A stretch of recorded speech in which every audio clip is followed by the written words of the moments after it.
Have you ever heard the story of the Hollow Man? It's one of those tales that starts off simple, almost harmless, and ends up with you second-guessing every sound in the night. This is a story I once heard on a cold, moonless night. The kind of night when the air feels thick and the forest seems to whisper. It was told to me by an old man, a man whose eyes told me he'd seen things that still haunted him. But before I begin, let me warn you, the Hollow Man isn't just a story you tell around a fire. It's the kind of story that sticks with you long after the flames have died out.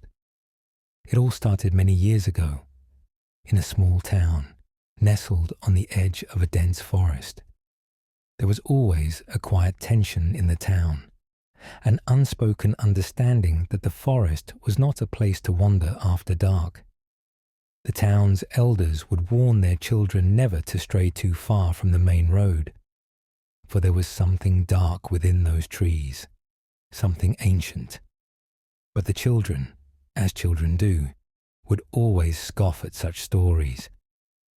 One man, a loner named Elias, lived at the edge of the town, near the dark line where the forest began. He was a quiet man, with deep-set eyes that never seemed to blink.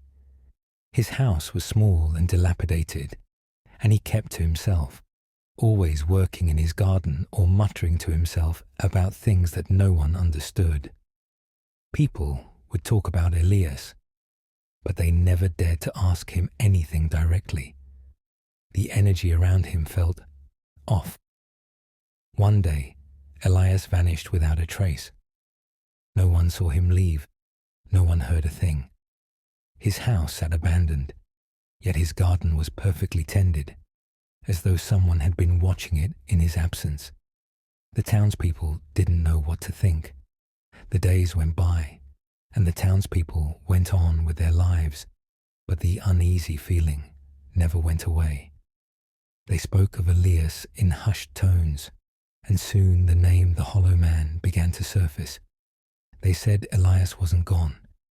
He had become something else, something hollow, something that couldn't be explained. Weeks after Elias disappeared, the strange occurrences began. People started hearing noises in the forest, sounds they couldn't identify. Footsteps that echoed but no one was there. Whispers on the wind. A shadow crossing the road, only to vanish when they looked up. At first, the townspeople tried to ignore it, writing it off as their imagination. But when the first disappearance occurred, they couldn't deny it any longer. A young girl named Sarah, just 10 years old, was walking her dog near the woods when she vanished. Her parents searched everywhere, but there was no sign of her, not a footprint, not a clue. The only thing they found was the dog, trembling and covered in mud, its leash still attached. But Sarah was gone. The woods were searched, but nothing was ever found. Her parents were never the same again, broken by the grief of not knowing. After that, the disappearances became a pattern. First, it was Sarah, then Tom, a local woodsman who had lived in the town his entire life. He was known for his ruggedness, for his ability to brave the wilderness, but he, too, was swallowed by the forest. There were no signs of a struggle, no blood, no clues, just gone. People started whispering again. The Hollow Man, they said, was taking them. He had returned, and now he was walking among them.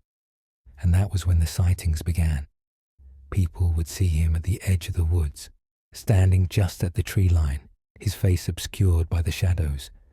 His eyes were wide, too wide, as though they were stretched by some unseen force.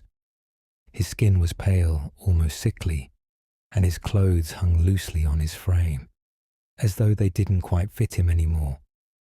And he never spoke. He just watched. One evening, a group of brave men decided to end the terror once and for all. They gathered at the local tavern, their nerves steeled by fear and the weight of the disappearances. Armed with torches, knives, and axes, they ventured into the forest, determined to find the Hollow Man and end the nightmare. As they journeyed deeper into the woods, the trees seemed to grow darker, the air colder. It wasn't long before they felt it, that oppressive, suffocating presence. The whispers, the crackling of branches, the strange sensation of being watched, even though no one was there. Every step they took seemed to echo in the silence, the feeling of dread mounting with every passing minute. Suddenly, they saw him. There, standing just beyond the clearing, the Hollow Man watched them. His eyes gleamed with that unnatural wideness, and his lips stretched into a grotesque, empty smile. He didn't move, didn't flinch, just stood there, frozen in time. His hollow stare locked onto theirs.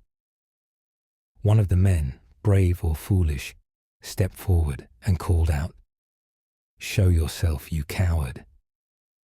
The Hollow Man didn't respond. He didn't need to. His presence alone was enough. The ground began to tremble beneath them, the earth shifting and groaning as if something dark and ancient was awakening. The air grew heavier, thick with the scent of decay. The men tried to retreat, but their feet were stuck, as if the earth itself had taken hold of them. One by one, they fell into the darkness, pulled beneath the soil, their screams swallowed by the earth. But the Hollow Man? He never moved. He just stood there watching. The townspeople never saw the men again. And as the years passed, the stories continued, each more chilling than the last. Those who ventured into the woods in search of the Hollow Man never returned. The fear grew, and the forest claimed more lives, while the Hollow Man remained a mystery, standing at the edge of the woods, his hollow eyes following anyone who dared to look. But here's the thing. The Hollow Man doesn't just haunt the forest. No, he can be anywhere, standing in the shadows of your own house, watching from the edge of your driveway, his empty gaze fixed on you. So the next time you're walking alone in the woods, or even just on your street late at night, remember this. If you hear footsteps behind you, or feel the weight of eyes watching you, don't turn around, because if you do, you might just see the Hollow Man standing there, waiting for you. But don't worry, it's just a story, right?